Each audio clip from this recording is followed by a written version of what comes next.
Kemudian diraba-raba kepalanya itu, ternyata di bagian belakang ada benjolan sedikit, bekas lem. Nah, lemnya dibuka, ternyata ada lubang. Lubangnya disonde ke arah mata mentok, tapi disonde ke arah hidung, ternyata tembus. Saudara Joshua ini tersungkur, dia datang lebih dekat, dia menembak 2 kali lagi. Tapi apapun juga yang dia tembak kan mati. Kalau mati, maka wajib dijadikan dia tersangka. Selamat malam pemirsa, kasus kematian Yosua Huta Barat atau Brigadir J sampai dengan saat ini belum menemui titik terang. Serangkaian pemeriksaan dilakukan, mulai dari memanggil para ajudan Jenderal Bintang 2 Irjen Pol Verdi Sambo, kemudian melakukan gelar digital forensik siber Polri, bahkan yang terbaru visual CCTV dan juga data ponsel kabarnya sudah dikantongi oleh Komnas HAM. Lalu yang jadi pertanyaan publik adalah saksi kunci, yakni istri dari Jenderal Verdi Sambo belum diperiksa sama sekali. Bahkan Baradae yang sudah diperiksa oleh Komnas HAM masih berstatus sebagai saksi dan sudah dikembalikan ke Brimob. Tanya besar dari publik, kapan kasus ini akan tuntas karena sudah menginjak 25 hari belum ada tersangka satupun. Itu dia, hampir 1 bulan kemudian kasus ini sudah dari tahap penyelidikan memasuki tahap penyidikan. Lokus deliktinya pun juga sudah jelas berada di rumah Irjen Sambo. Kadif Propam Polri nonaktif, bahkan juga dari segi waktu Polri sudah menyatakan tempus deliktinya berada pada pukul 17.00. Nah, ini pertanyaan publik, mengapa kemudian tim khusus Polri membutuhkan waktu begitu lama untuk menetapkan tersangka? Kita akan bahas hal ini di meja catatan demokrasi dengan sejumlah narasumber kami. Tapi Kita kembali ke kasus yang malam hari ini akan menjadi tema utama kami dan kita akan bahas lebih dalam otopsi ulang yang merupakan permintaan dari pihak keluarga. Melibatkan 7 dokter dari Perhimpunan Dokter Forensik Indonesia. Tapi ada sebuah hal yang menggegerkan publik ketika pernyataan kuasa hukum dari keluarga Brigadir Yosua. Di antaranya bagian otak yang dinyatakan bergeser ke bagian perut. Padahal dari tim forensik sudah menjelaskan kalau organ otak itu memang diangkat ketika otopsi pertama dilakukan, Maria. Iya, ini memang kalau kita lihat ini adalah proses pertama pada saat otopsi ulang berlangsung, yaitu tepatnya pada hari Rabu tanggal 27 Juli 2022. Kita begitu melihat bersama-sama ya betapa histerisnya keluarga pada saat melihat peti jenazah dari Brigadir J ini kemudian diangkat dari dalam kubur, dilakukan otopsi ulang di RSUD Sungai Bahar, Jambi. Diakui memang proses otopsi yang kedua ini lebih lama. Kalau yang biasanya hanya 2 jam, yang kedua kemarin ini sekitar 3 sampai 4 jam. Tapi ada pernyataan juga bahwa sebenarnya kondisi jenazah dari Yosua Huta Barat ini masih kondisi bagus, masih ada formalin, wajahnya utuh seperti itu dan dibedah semua organ dalamnya dibuka. Bahkan bisa dikatakan otopsi ini membutuhkan keahlian khusus karena hitungan sentimeter, presisi, detailnya sebuah organ tubuh semuanya diukur ya. Iya. Kita juga sempat lihat juga ya pengacara Brigadir J yang juga mengungkapkan beberapa hasil sementara yang dicatat oleh dokter forensik dari pihak keluarga pada saat otopsi ulang berlangsung. Kita dengarkan terlebih dahulu.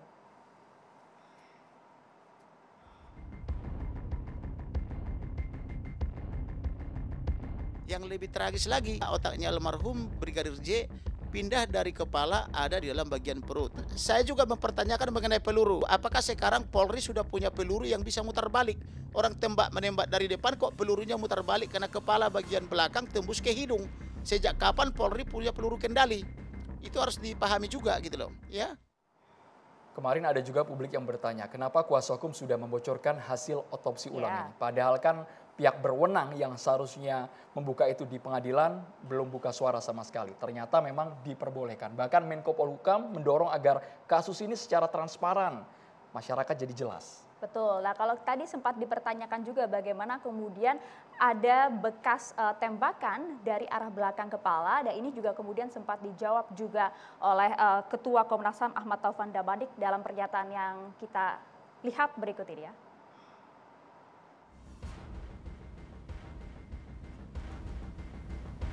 Ada apa ini gitu. Kemudian dia menyaksikan saudara Yosua ini mengarahkan senjata ke dia dan menembak. Nah, setelah beberapa tembakan itu dia mundur ke belakang, dia mengambil senjatanya, mengokang dan kemudian membalas tembakan itu. Menurut dia kena tembakannya. Dan setelah itu masih adu tembak lagi sampai kemudian saudara Joshua ini tersungkur. Dia datang lebih dekat, kira-kira jarak 2 meter. Setelah itu dia menembak 2 kali lagi untuk memastikan katanya bahwa orang yang menyerang dia ini itu betul-betul bisa dilumpuhkan. Kami juga sangat berharap masyarakat bisa melihat video secara utuh penjelasan baik itu dari Komnas HAM, mungkin dari LPSK, termasuk juga dari polisi. Contoh saja ya Maria, tadi ketika Komnas HAM, komisionernya membuka lembaran kertas, kemudian tiba-tiba menutup, muncullah spekulasi, asumsi dari masyarakat. Padahal sudah diterangkan oleh Khairul Anam bahwa itu banyak telepon pribadi, baik itu dari keluarga Irjen Verdi Sambo maupun istrinya, sehingga segera tutup. Itu sifatnya privasi. Tidak bisa dipublikasikan, betul. Karena memang rasa penasaran publik begitu besar, karena kalau dilihat sudah begitu banyak saksi yang dimintai keterangan oleh pihak Komnas HAM maupun juga pihak kepolisian. Di antaranya kalau kita lihat ada sejumlah ajudan dari Irjen Pol Verdi Sambo, kemudian juga kalau kita lihat ada pemeriksaan dari Baradae yang juga sempat hadir langsung di Komnas HAM. Hingga juga kekasih dari Brigadir J yang juga sempat dimintai keterangan yang terjadi di Polda Jambi. Ini merupakan deretan ajudan dari Jenderal Bintang 2 yang hadir, yang menghadap langsung ke Komnas HAM. Bukan hanya ajudan, total ada 7 ajudan. Sebenarnya 8 sama Brigadir Yosua, ini total 7 ajudan. Kalau gambar yang Anda lihat ini, ajudan bersama dengan asisten rumah tangga beserta sopirnya juga diperiksa oleh Komnas HAM. Nah, ini wajah Baradae yang telah dipanggil ke Komnas HAM. Nah, ini juga seperti yang saya sampaikan tadi, di mana kekasih Brigadir J kemudian juga sempat diperiksa oleh penyidik Bareskrim, yaitu adalah bernama Vera, yang kemudian sempat diperiksa di Polda Riau. Video Vera dan juga Brigadir Yosua sempat viral ketika Brigadir J curhat seperti itu soal kerjaannya kepada kekasihnya. Tapi dari kuasa hukum kami mencatat menyayangkan kenapa ketika kejadian tersebut saat video call yang direkam itu tidak dilaporkan ke pihak keluarga. Ada apa sebenarnya yang dialami oleh Brigadir Yosua saat bercerita dengan kekasihnya? Ya, pihak pengacara dari Brigadir J juga sempat mengklaim memiliki berbagai rekaman, baik itu chat maupun rekaman video mengenai percakapan antara Brigadir J dengan sang kekasih yang juga dijadikan sebagai barang bukti untuk diajukan ke pihak polisian.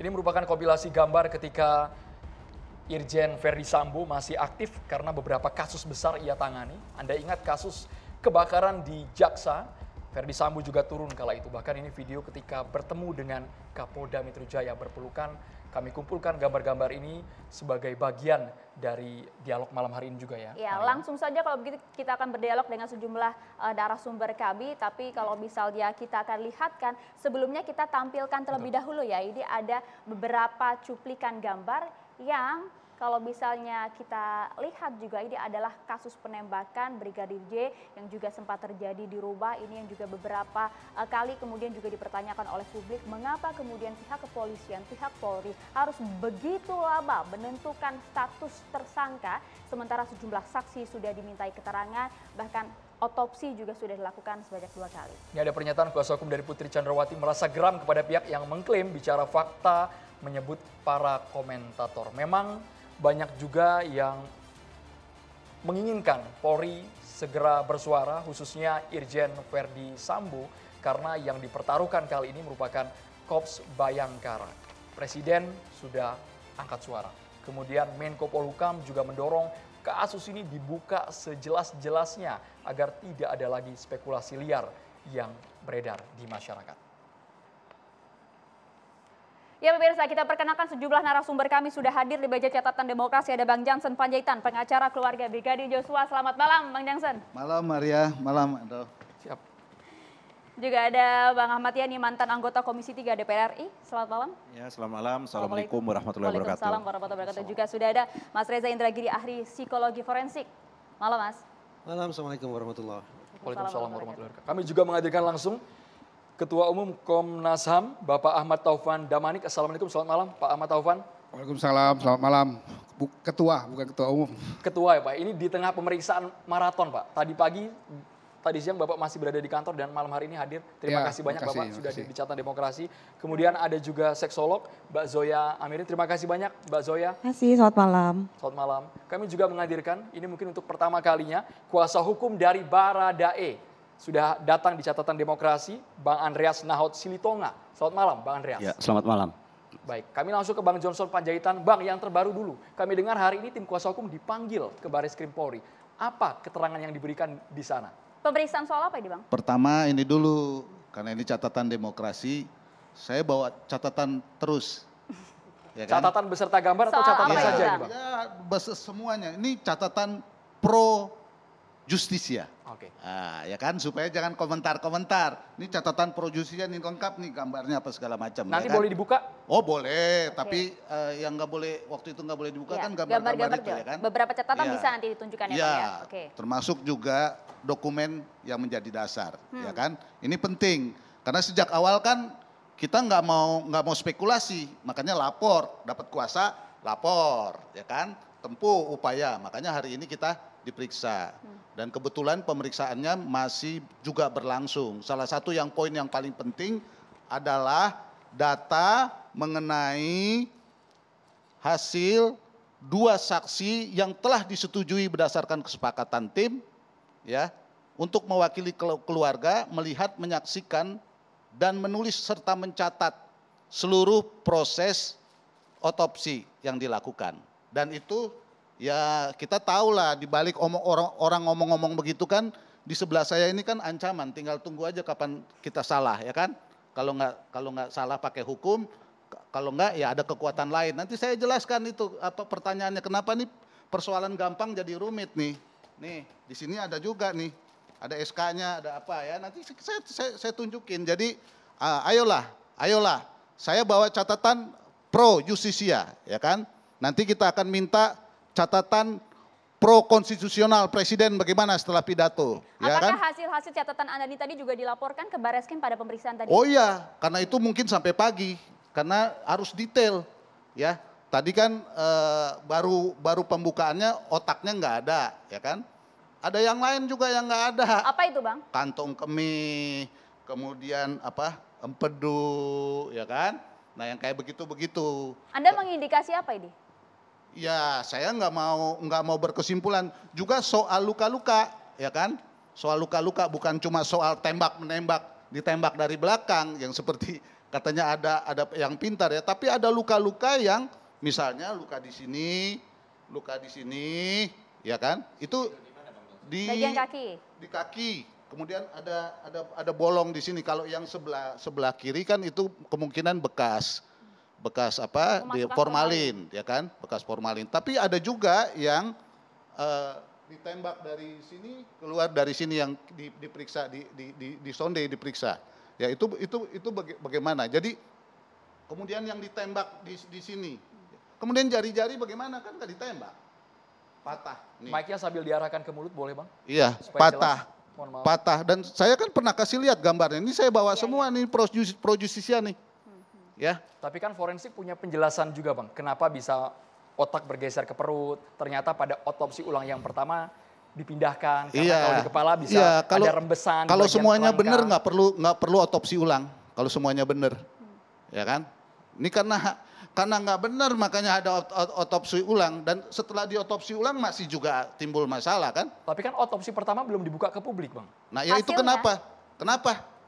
Kan ini aneh, ya kan? Nah kalau mau ngomong prosedur, saya ngomong prosedur ini pro justisia kan, saya baru terima SP2HP setelah kami melapor. Nggak ada tuh, ya saksi-saksi yang diperiksa siapa aja. Sambo udah diperiksa belum?